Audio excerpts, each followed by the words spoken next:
What's going on, everyone? It's Gage here, and welcome to Harmonic Minds. And today we got two special guests, twin sisters, Maya and Laura Hammond. Welcome to the show. So to kind of start off, what was your both experience growing up with autism? Yeah, so I guess for Maya and I, we really met our friend who has autism when we were in elementary school. And so at that time, we really didn't know what autism was or really what a neurodevelopmental disorder was. But basically, we were just curious and we became friends with him. And we went to his special ed classroom kind of during lunch every day to kind of just get to meet him and kind of just get to play, work on fine motor skills and all sorts of different things. And that kind of introduced us to the world of autism in sensory spaces. I love that. Now I was diagnosed at 5, and a lot of people that kind of grew up with autism had a very difficult time, a lot of judgments, and not getting the support they need early on. How was your guys' experience kind of going through that? I think with our friend, he was very lucky to kind of have some resources at school, such as a special ed classroom and a sensory room that kind of really helped him out. But kind of what we've seen a lot in the field, and it's kind of one of the reasons why we started the Perception Foundation, is there's a big disparity, especially where we live, in access to sensory spaces, because often in more affluent school districts, you have all these resources, all these sensory spaces available, all these teachers. But often in more underserved districts, they don't have access to these sensory spaces, and oftentimes the teachers are struggling to provide their students and children with the care that they need. Yeah, it's growing up with it, there isn't a lot of support, and I know a lot of times we didn't have the support of getting overloaded sensory wise, and so I'm really happy to hear you guys creating that and giving that space to those that struggle with that, because it can be very overwhelming. Yeah. And how did you guys, because you guys are going to school currently, but how did you guys kind of bounce that out with run your own foundation? Yeah, so kind of what Maya mentioned. So after we kind of really recognized there was a need for these sensory spaces, we formally founded the foundation, I believe in 2020 is when we filed. Yes. But technically we've been running it since elementary school. And so we kind of got the ball rolling. We started reaching out to special education teachers, families, and just our larger community at large to kind of see what spaces were in need of sensory facilities. And kind of what Maya said earlier, we found that there's that large gap. So I think we started building those partnerships with medical places, community spaces in schools. And then after we kind of forged those partnerships early on and at a young age, it's kind of just been growing at a large momentum. So now we have museums reaching out and shelters reaching out, and it's just a wide variety of institutions. So I guess the foundation kind of is almost self-sufficient at this point. And so we have a lot of outreach through clubs and things like that. And then I think as we got older, I mean, we've been running the foundation for a while now. It kind of just became second nature. And I think it's something we both really enjoy. So it's never really something that you have to think about doing. It's just oh, this would be good for the foundation. So we just go and kind of start doing that. And it just bounces out with school. That's amazing. It's because I know that it wasn't probably easy to do, and what you guys are doing, especially at a young age, is incredible. I'm thinking back when I was in high school, I definitely was not thinking like that, and it was a day-to-day process, honestly. And so I want to give you guys that applause. That's incredible. Thank you. And now you guys also do other you give other resources, including the sensory room as well. Yeah. So kind of touching on what Lara said earlier, when we formally founded the Perception Foundation, which is our nonprofit, it was with the kind of end goal of building our new normal, or creating a world that's more inclusive for everyone by increasing access to sensory spaces. And these can tie in and take many forms, but our most common form of sensory space would be a formal sensory room, which we build in many different institutions. And kind of for those that aren't aware of what a sensory room is, it's kind of a space that's specifically designed for an individual with autism or another neurodevelopmental disorder to kind of control their stimuluses and make it a safe, calming environment. And so we've built access to these sensory rooms all over, and our goal is to keep expanding them. That's amazing. Do you guys have like an overall vision that kind of expands beyond that? So I guess like our overall vision, kind of like what Maya said, and kind of what the slogan of the nonprofit is building our new normal, where we kind of like, I don't know if you've seen it, but our logo is like a duck rabbit. It's kind of like, I have it here. And it's basically just supposed to challenge the idea of perception and how we see our world, and how there's never one true way to see the world, and how there's no one normal in living our lives, and kind of like how there's like always two ways or a lot of different ways we may kind of carry on our lives. So kind of just honoring that message in day-to-day life, where we have these sensory spaces, where we have like sensory curriculum and like kind of inclusivity training and things like that, so everyone kind of feels included in day-to-day life. I absolutely love that, and it's kind of getting away from the old ideology that kind of led to all of the issues that came with not having resources and things like that. There's more awareness. I think is starting to come out, and even look at people like Eli Musk or Greta Thunberg that are autistic, but are very high in their areas. So it shows that even if you're autistic, you can do incredible things. So it's just changing that mindset. And I think it's like allowing autism is truly a gift. And I think even I'm a little careful what words I use put in there, because I'm like, disability means a lack of ability. And I like to get more empowering words, because I think belief is everything. Yeah. I think we're definitely on that same page about raising awareness about autism and almost like acknowledging it in our day-to-day life. That's why we've started doing like several collaborations with like kind of some like food chains. So like earlier at like kind of throughout the month of February, we did a collab with Dairy Queen, where we actually did like blue ice cream and like blue misty freezes for people to like raise awareness. And we have something in the works right now of making like a blue smoothie at like a smoothie chain near us to help like increase awareness and start conversations about autism and just kind of get it more ingrained in daily life. Yeah. And kind of, I guess, going off that idea, since we had the opportunity to really get involved in kind of like neurodiversity activism at such a young age, and not many like elementary, middle schoolers are really starting a nonprofit. And I know when we started, there wasn't really like, there were adults and everyone that you could reach out to, but there's no really like a kid that like kind of went through the same experience. So kind of like as part of the Perception Foundation, we started these things called like perception clubs. So we have like different chapters across high schools, and we're even starting in a few middle schools, where we kind of like mentor teens and how they can do like neurodiversity activism. So whether they're doing like a sensory supply drive at school, or kind of doing like a blue out game to raise awareness at their school, they can kind of take that lead at like a young age, and kind of like we're there to mentor them. And how do they fundraise? Maybe how do they write grants, and how do they kind of like gain community partners? That's amazing. And yeah, there isn't a lot of kids that are doing that. It's not that they don't want to. It's more like it doesn't come. It's not the main thing they're singing about, and it doesn't come like, oh yeah, there's like a lot of people struggling. Like when I was in school, there wasn't a lot of awareness on that, and there's a lot of people in class that were autistic, and they were struggling heavily in their own lives, and from the judgments and things like that. And there wasn't a lot of resources they could talk to, or or people they could really talk to, they can kind of relate to what they're going through. So I think resources like you guys are doing, and I think that will only expand over time. Yeah. And I want to like, what was the going to school and everything? What was the process of like? You guys ever receive like any difficulties with that, or like challenges that came through like running a foundation? Yeah, I think any nonprofit always has its setbacks. So, I mean, we do, since we're a nonprofit, we do apply to like grants and things like that. So there are times that we've like applied to grants, and they've been like quite lengthy ones, and we've been rejected. So kind of like, because we are in constant need of funding, because when we build our rooms, we don't really charge institutions anything. Yeah. So we cover all costs. And so kind of just that, like, how can we bounce back, like get a lot of funds via like fundraising, grants, or like community outreach. And I think that's like a difficulty that we've had to work through over the years. But I honestly think some of the things we failed at, like I think it's some of the grants that we've like actually not gotten have actually propelled us to do more work and inspired us to do more in the field. Yeah, it's never the success that make people. It's the things you learn from the failures, and sometimes those failures can actually be the best thing that happens. Yeah, definitely.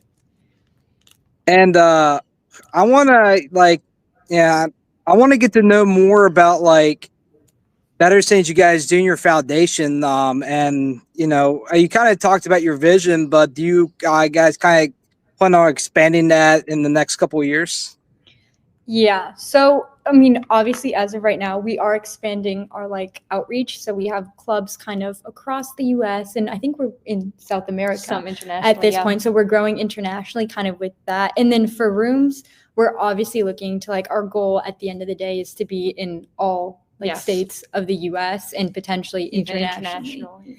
So ultimately, I guess the end goal is like we're all institutions, whether it's like a public school, a library, or a community center would have a sensory facility. So I guess we're not going to stop until we're there. Honestly, the world could use a lot more of that, and luckily now it's you guys are blowing up and it's going across the world because it really it's needed. For I know like from knowing other people that are autistic and myself, I know there's times where I'm like, okay, I need to get away somewhere, just like and that can having some room you can go to, and I think schools especially like it can be very difficult with all the people around and. It's not an easy environment to be in, and I think that's going to be a great thing. And now you guys don't have to talk about a lot of it because I know, it's going to be saved for the conference. But how was your guys' like reaction to like again able to go to the ICANN conference? So I think for us, it was a very unique experience since we are 17 years old. And we didn't actually like think we would be able to speak at like such a large conference with so many like almost like prestigious people in the field. Yeah, I think it's just like we're really grateful that we're given the opportunity at like such a young age, because I think they said it there that it's like kind of the top researchers, like advocates and kind of people in the field. And I think for us being able to speak there, it kind of almost puts us at that level. And I think it's just really motivating for us to know that we've been able to make like tangible change in our community at such a young age. So I think it's really propelling us to start thinking about like how can we grow further and faster. And there's they already kind of posted the people that are going to be there. I'm just like, it is just going to be an incredible opportunity just to meet all the awesome people that are part of this community. Yeah.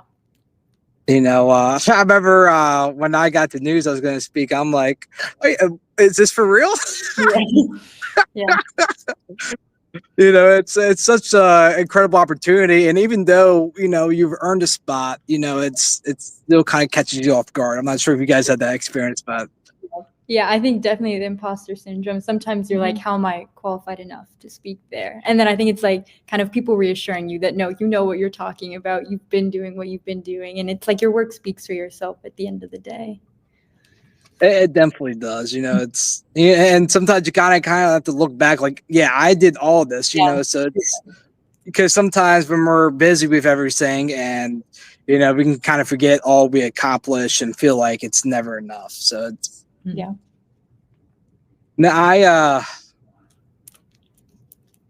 I'm trying to think what my question was. Actually, I've never done this, but people asked me if they wanted to. Did you guys have any questions for me? Because I know I've asked you guys a lot. Yeah, I guess kind of what sparked you to really make the podcast? I had a couple podcasts before and they were successful, but I just didn't feel like I didn't want it just to become a job. I wanted something to come more from the heart and to really help other people. And originally how it started was I was 19 at the time. I was a senior in high school, and it wasn't autism or sports or autism or anything like that. It was actually just a video about a video game or a TV show that I liked. And it kind of started from there. And then over the years, it was sports. Then once I got more into autism, it went that direction. And I went to this hostel in the forest. It was kind of like a retreat because I got really burnt out from my job. Because I was working like 40 hours a week, and it burnt me out after like 6 months because it's like a restaurant and very fast paced. So I mentally got burnt out, and I went to this retreat and just had this vision of all the people in the autism community coming together, and we're having real conversations. And I think surface level conversations are good, but I think it's important to have the real talks. Like, this is what people are struggling with, and how can we help one another as a community? And that's the kind of vision I have for it. So it's involved from autism talk to autism sports. Because I did have passion for football, but I just felt like it wasn't getting the message I wanted to across. So I ended up working with my brother, who he's a military veteran, and also he's not certified yet, but he's done a lot of work being a life coach. So like me and him come together, and so we kind of built this new podcast. We built it like a month ago. And there's a lot of changes coming to it, but we kind of want to have more real conversations, not just about autism, but about all things, regardless if it's like a certain part of disability, or, it's just us having conversations of like real life things, that people struggle with, health or whatever it is. And that's really where this podcast came together. And I know I struggled very heavily in high school, and I didn't want anyone else to go through that experience, or at least find people that they can relate to, so they know they're not alone. Yeah, that's really amazing. I appreciate that. It's been a journey, it's been a bit of a roller coaster, but I'm super grateful for it. And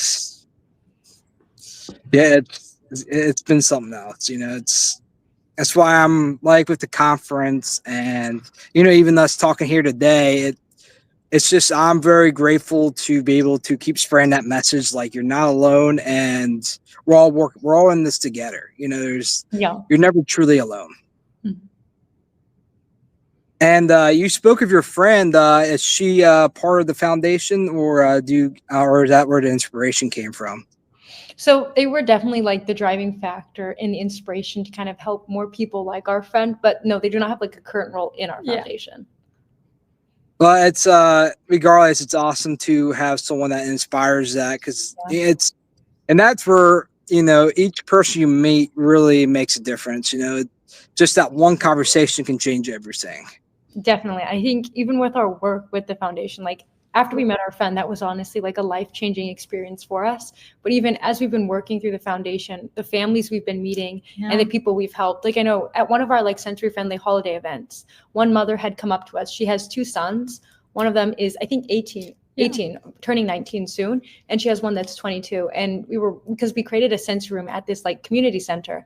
And she came up to us and told us that like for the first time in 18 years, she could take her son, because she also had like a much younger one, to celebrate with his siblings for the first time, like this holiday, because of this sensory space. And I think hearing that, really, like, we want to expand more and make sure more people can come celebrate every holiday with their families. So it's not like where people feel barred or kind of feel like they're a burden, but rather where they feel accepted, and so they don't have to miss out on day-to-day life because they're also a part of our community.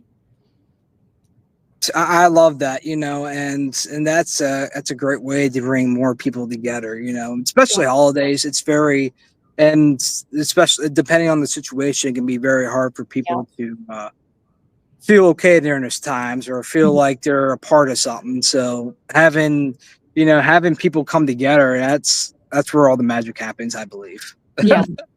That's also why we run a lot of like other, like almost like sensory friendly events. So like, honestly, we've done like a very broad range of things.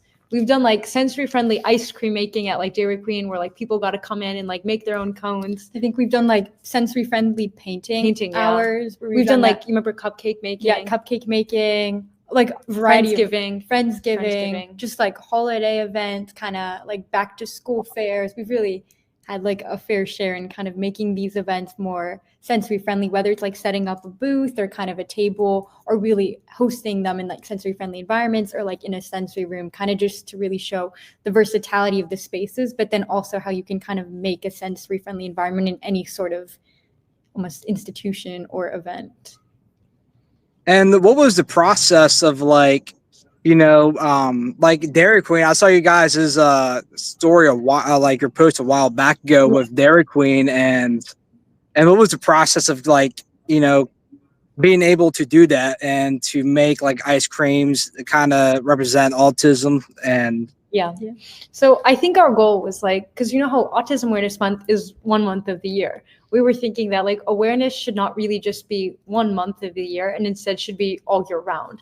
And we were kind of like just talking to each other, like, how can we kind of make it like a conversation all year round? And we were thinking, why don't we do like food collabs and make them blue to like incite conversations about autism?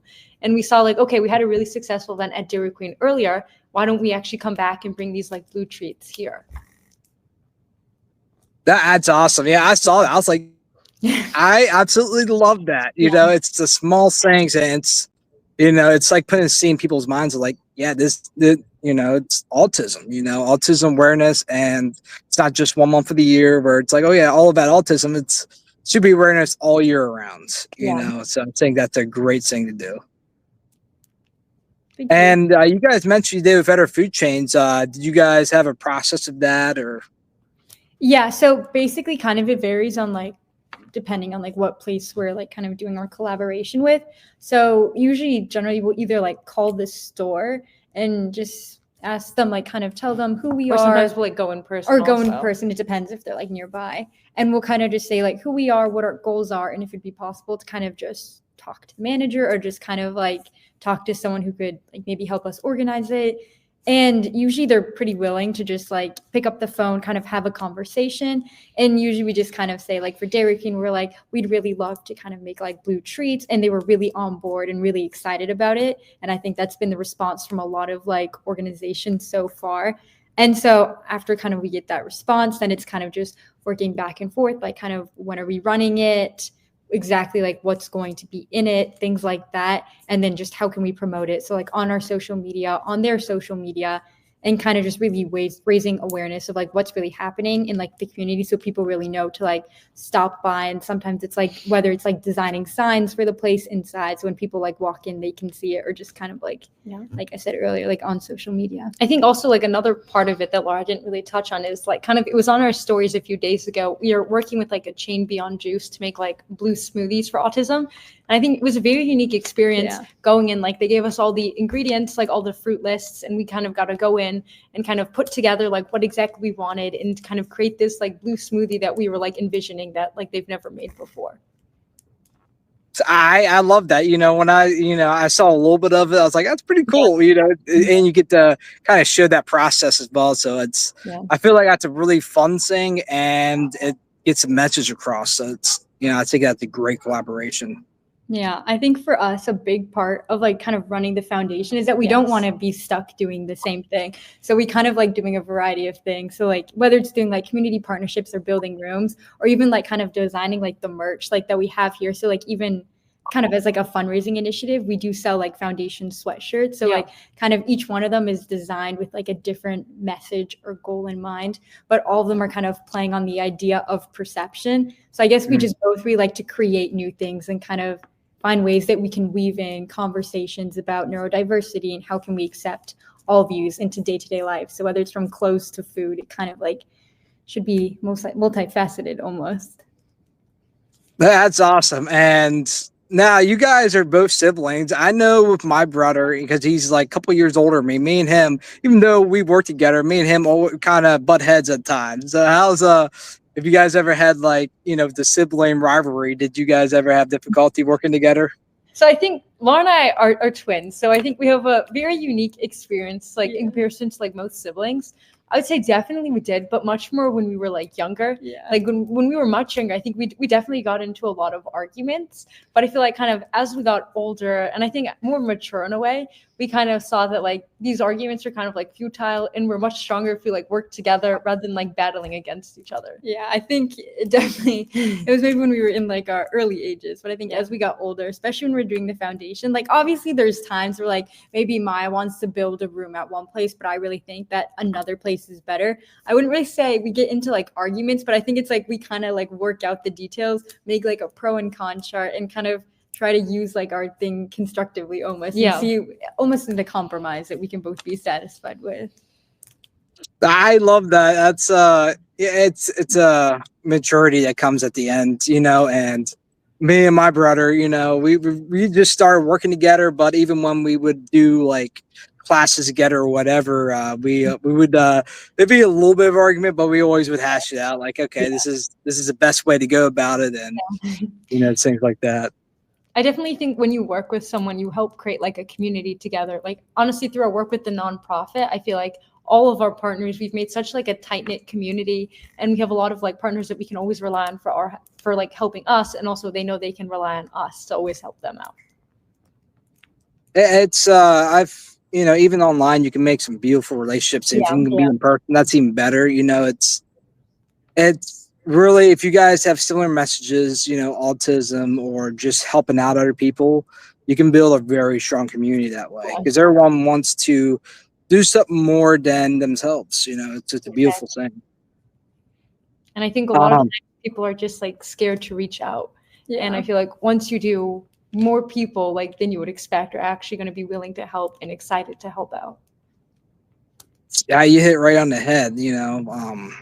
I was one of those people that wouldn't reach out because I felt like it's a bit of a weakness, but I think it's a strength when multiple minds can come together and work together. Like nothing was built by one person. It's usually multiple people working together that built the cities and towns and all the creations that we know today. It wasn't just one person. One person might have inspired it, but really it was everyone coming together to build it. Yeah, definitely. For sure. Now I with siblings too, like the one thing that comes to mind, I've saw a few of them, is the chemistry. So do you guys with the foundation and get all these ideas, how was the flow? The workflow kind of coming together? I think we're really lucky in the fact that like we both have each other, and I think we have like different strengths. I would say Definitely. that I'm more like kind of creative and kind of like I like kind of mocking things up, really thinking about. You're good at like the more like aesthetic design. Yeah. And then I think Maya's good at kind of like also like making things like tangible, like kind of outlining it, and we both kind of work together in that sense. So I think we're kind of able to blend both of our strengths together, but then also the fact that we like live under the same roof and kind of like do everything together. We kind of have that like constant, like almost like 2 for 1, where we kind of can get a lot done at once just because there's both of us there all the time. That's a beautiful saying, especially you guys knowing each other your whole lives. I think it makes things a lot easier to flow. Yeah, definitely. I feel like sometimes we'll be like drawing out a sketch for a sensory room, and before I even have to say anything, like Laura's like, "Oh," she says the exact thing that I'm thinking, and I'm like, "Yep, exactly. I knew that was missing that." It's I had similar situations with my brother. I feel like I've worked well with a lot of people, but with my brother it's a whole different thing. We don't really have to. There's not like anything to hash out too much. It's usually a flow with it. For sure. And I really want to hear your guys' messages for all those that are struggling and finding trying to reach out, but they're having a difficult time. Maybe something to do with their past, or they're just trying to work up the courage to ask for help. Yeah. So I guess for us, really, you can reach out at any age, whether or not you're like an elementary school or middle school or high schooler, or like you run a business, you have a medical clinic, or you're a special ed teacher. Please don't ever hesitate to reach out. We kind of have like a lot of different resources you can look at. We have like our Instagram, which is like at the Perception Foundation. We have our website, which is, I believe, www.theperceptionfoundation, where we have a contact us form. And then you could obviously like email the foundation at welcome.perception@gmail.com. And we're very quick to answer. And whether or not you just have like a simple question on like kind of a sensory consultation, or you want to get involved with the foundation, we're more than happy to kind of like sit down, meet with you, maybe make a mock-up, or like if you're an institution who like wants to build a room but don't have the funding, don't hesitate to reach out. We can help you, and we can kind of design a plan on how we are going to fund your room, or how can we co-fund, or like grants and things that we can apply to help you. I love that, and I want to thank you both for coming on and kind of, because I really wanted to get into like the message of your foundation and what you guys are doing, and have that. So I'm just grateful to have you guys on and to share your guys' messages. Thank you so Thank much. you so much for having us. We'll see you at I Can. Yes. I'll see you both at ICANN. Hope Yes. you have a beautiful day. Thank You you. too. You too. Bye. Bye.